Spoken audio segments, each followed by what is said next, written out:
Okay. నా 25 ఏళ్ల రాజకీయ ప్రస్థానం తెలంగాణ ప్రజల ముందు ఒక తెరిచిన పుస్తకం లాంటిది.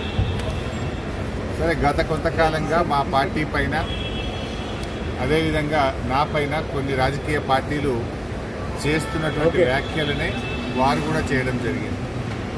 అయితే ఆ వ్యాఖ్యలు వారు ఎందుకు చేశారో అది వారి విఘ్నతకే నేను వదిలేస్తున్నాను. కేసీఆర్ గారి నాయకత్వంలో గత 2.5 దశాబ్దాల కాలంగా ఒక క్రమశిక్షణ కలిగిన కార్యకర్తగా రాష్ట్ర సాధనలో, రాష్ట్ర అభివృద్ధిలో నేను చూపిన నిబద్ధత, నా పాత్ర అందరికీ తెలిసినటువంటిదే. ఈరోజు రాష్ట్రంలో ఎరువులు దొరకక ఒకవైపు రైతులు గోసపడతా ఉన్నారు, మరొక వైపు వరద ప్రాంతాల ప్రజలు అనేక ఇబ్బందుల్లో ఉన్నారు.